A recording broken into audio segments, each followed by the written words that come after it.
ಇದು ಏನು ಗಮನಿಸ್ತಾ ಇದ್ದೀವಲ್ಲ, ನನ್ನ ಕೈಯಲ್ಲಿರುವಂಥದ್ದು ಕೂಡ ಇದು ಧರ್ಮೇಂದ್ರ ಪ್ರಧಾನ್ ಅವರು ನೀಡಿರುವಂತಹ ರಾಜೀನಾಮೆ ಪತ್ರದ ಒಂದು ಪ್ರತಿ ಅಂತಾನೆ ಹೇಳಬಹುದು. ನಮ್ಮಲ್ಲೂ ಕೂಡ ಈಗ ಲಭ್ಯ ಆಗಿರುವಂಥದ್ದು ಅಶ್ವವೇಗ ನ್ಯೂಸ್ನಲ್ಲಿ ಈ ಒಂದು ಪ್ರತಿಯನ್ನ ಉಲ್ಲೇಖಿಸಿ ನೋಡ್ತಾ ಹೋಗೋದಾದ್ರೆ, ನಾನು ಸುದೀರ್ಘವಾಗಿ ಒಂದು ಸೇವೆಯನ್ನ ಸಲ್ಲಿಸಿದ್ದೇನೆ ಅನ್ನುವಂಥದ್ದು ಹೇಳಿದ್ದಾರೆ.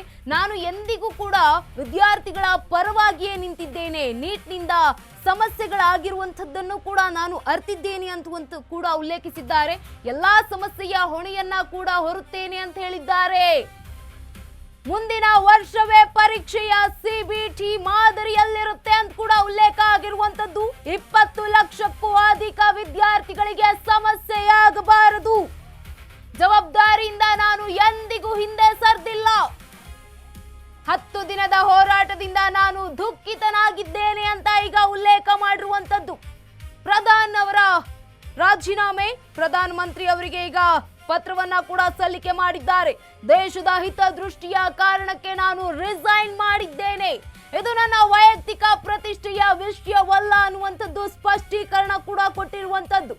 ರಾಜೀನಾಮೆಯ ಬೆನ್ನಲ್ಲೇ ಈಗ ಸ್ಪಷ್ಟೀಕರಣ ಕೂಡ ಕೊಟ್ಟಿರುವಂತದ್ದು ಧರ್ಮೇಂದ್ರ ಪ್ರಧಾನ್. ನಾನು ಎಂದಿಗೂ ವಿದ್ಯಾರ್ಥಿಗಳ ಪರ ನಿಂತಿದ್ದೇನೆ, ನೀಟ್ನಿಂದಾಗಿರುವಂತಹ ಸಮಸ್ಯೆಗಳನ್ನ ಕೂಡ ನಾನು ಆಲಿಸಿದ್ದೇನೆ, ಅರ್ತಿದ್ದೇನೆ, ಎಲ್ಲಾ ಸಮಸ್ಯೆಯ ಹೊಣೆಯನ್ನ ಕೂಡ ಹೊರುತ್ತೇನೆ ಅಂತ ಹೇಳಿರುವಂತದ್ದು.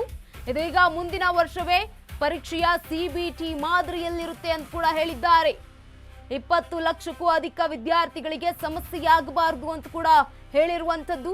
ಜವಾಬ್ದಾರಿಯಿಂದ ನಾನು ಎಂದಿಗೂ ಕೂಡ ಹಿಂದೆ ಸರಿದಿಲ್ಲ ಅಂತ ಹೇಳಿದ್ದಾರೆ.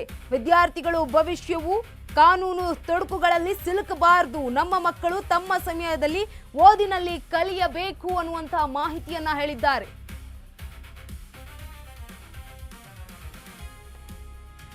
ಇನ್ನು ಪ್ರಧಾನ್ ಅವರು ಇದೀಗ ರಾಜೀನಾಮೆಯನ್ನ ನೀಡಿದ್ದಾರೆ. ಮಕ್ಕಳು ಯಾವುದೇ ರೀತಿಯಾಗಿ ಕಾನೂನು ತೊಡಕುಗಳಲ್ಲಿ ಸಿಲುಕಬಾರದು ಅನ್ನುವಂಥದ್ದು ನಾನು ಅರ್ಥಕೊಂಡಿದ್ದೇನೆ, ಎಲ್ಲಾ ಸಮಸ್ಯೆಗಳನ್ನು ಕೂಡ ನಾನು ಆಲಿಸಿದ್ದೇನೆ ಅನ್ನುವಂಥ ಒಂದು ರಾಜೀನಾಮೆ ಪತ್ರದಲ್ಲೂ ಕೂಡ ಉಲ್ಲೇಖ ಮಾಡಿರುವಂಥದ್ದು. ತಮ್ಮ ಒಂದು ರಾಜೀನಾಮೆ ಪತ್ರವನ್ನ ಪ್ರಧಾನಿ ನರೇಂದ್ರ ಮೋದಿ ಅವರಿಗೂ ಕೂಡ ರವಾನೆ ಮಾಡಿದ್ದಾರೆ. ಕಳೆದ ಒಂದಷ್ಟು ವರ್ಷಗಳಿಂದ ನಾನು ಶಿಕ್ಷಣ ಸಚಿವನಾಗಿ ವಿದ್ಯಾರ್ಥಿಗಳ ಸಮಸ್ಯೆಗಳನ್ನು ಕೂಡ ಆಲಿಸಿದ್ದೇನೆ, ಒಂದಷ್ಟು ಸಮಸ್ಯೆಗಳನ್ನ ಆಲಿಸಿ ಅದಕ್ಕೆ ಪರಿಹಾರವನ್ನ ಕೂಡ ಕಂಡುಕೊಂಡಿದ್ದೇನೆ.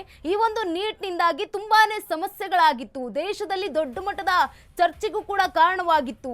ಈ ಎಲ್ಲಾ ಸಮಸ್ಯೆಗಳನ್ನ ಅರ್ಥಕೊಂಡು ನಾನಿವತ್ತು ನನ್ನ ಸಚಿವ ಸ್ಥಾನಕ್ಕೆ ರಾಜೀನಾಮೆಯನ್ನ ನೀಡ್ತಾ ಇದ್ದೀನಿ ಅನ್ನುವಂಥದ್ದು ಕೂಡ ಅವರು ಉಲ್ಲೇಖವನ್ನ ಮಾಡಿದ್ದಾರೆ, ಸ್ಪಷ್ಟೀಕರಣವನ್ನ ಕೂಡ ಕೊಟ್ಟಿದ್ದಾರೆ. ಇನ್ನು ಮುಂದಿನ ವರ್ಷದಲ್ಲಿ ಯಾವ ರೀತಿಯಾಗಿ ಪರೀಕ್ಷೆ ಆಗುತ್ತೆ ಅನ್ನುವಂಥದ್ದು ಕೂಡ ಅವರು ಹೇಳಿರುವಂಥದ್ದು. ನೀಟ್ನಿಂದ ಆಗಿದ್ದಂತಹ ಎಲ್ಲಾ ಸಮಸ್ಯೆಗಳನ್ನು ಕೂಡ ನಾನು ಆಲಿಸಿದ್ದೇನೆ ಅಂತ ಕೂಡ ಹೇಳಿದ್ದಾರೆ. ಈ ಒಂದು ಏನು ನೀಟ್ನಲ್ಲಿ ಆಗಿರುವಂತಹ ಸಮಸ್ಯೆಗಳಾಗಿರ್ಬೋದು ಅಥವಾ ಒಂದು ಪ್ರಶ್ನಾ ಪತ್ರಿಕೆ ಸೋರಿಕೆ ಆಗಿರಬಹುದು, ಈ ಎಲ್ಲಾ ಸಮಸ್ಯೆಗಳನ್ನ ನಾನೇ ಹೊತ್ಕೊಳ್ತೀನಿ ಅನ್ನುವಂತ ತಮ್ಮ ಹೊಣೆಗಾರಿಕೆಯನ್ನೇ ಈಗ ತಾವು ಅವರು ಒಪ್ಕೊಂಡಿರುವಂಥದ್ದು.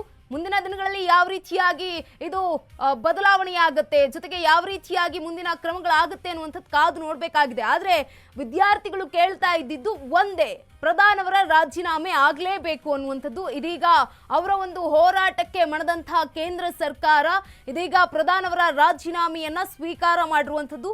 ಖುದ್ದು ಮೋದಿ ಅವರಿಗೆ ಪತ್ರವನ್ನ ರವಾನೆಯನ್ನ ಕೂಡ ಮಾಡಿದ್ರು ಧರ್ಮೇಂದ್ರ ಪ್ರಧಾನ್. ತಮ್ಮ ಒಂದು ಸಚಿವ ಸ್ಥಾನಕ್ಕೆ ರಾಜೀನಾಮೆಯನ್ನ ಕೂಡ ಕೊಟ್ಟಿರುವಂಥದ್ದು. ಈಗ ಈ ಒಂದು ಸುದೀರ್ಘದ ಹೋರಾಟಕ್ಕೆ ಈಗ ಪ್ರತಿಫಲ ಸಿಕ್ಕಿರುವಂಥದ್ದು ಸಿಜೆಪಿ ಅವರಿಗೆ. ಈ ಒಂದು ವಿದ್ಯಾರ್ಥಿಗಳು ಜಂತರ್ ಮಂತರ್ನಲ್ಲಿ, ದೆಹಲಿಯ ಜಂತರ್ ಮಂತರ್ನಲ್ಲಿ ದೊಡ್ಡ ಪ್ರಮಾಣದಲ್ಲಿ ಹೋರಾಟವನ್ನ ಮಾಡ್ತಾ ಇದ್ರು.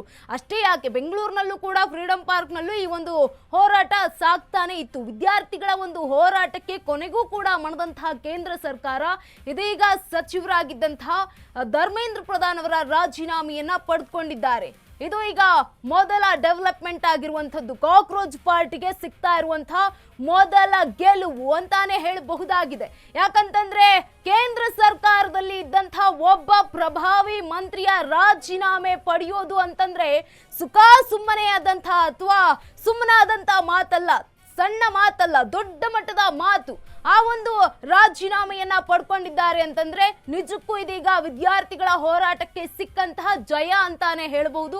ಜೊತೆಗೆ ಈಗ ಕೇಂದ್ರ ಸರ್ಕಾರ, ಅದರಲ್ಲೂ ಕೂಡ ಮೋದಿ ಸಂಪುಟದಲ್ಲಿ ಈಗ ಮೊದಲ ವಿಕೆಟ್ ಪತನ ಆಗಿರುವಂಥದ್ದು. ರಾಜಕಾರಣದಲ್ಲಿ ಗಮನಿಸ್ತಾ ಹೋಗೋದಾದ್ರೆ ಮೊದಲ ಬಾರಿಗೆ ಈಗ ಇಡೀ ದೇಶದ ಜನರ ಮುಂದೆ ಈಗ ತಲೆ ತಗ್ಗಿಸುವಂತಹ ಕೆಲಸ ಆಯಿತು ಅಥವಾ ಏನೋ ಗೊತ್ತಿಲ್ಲ.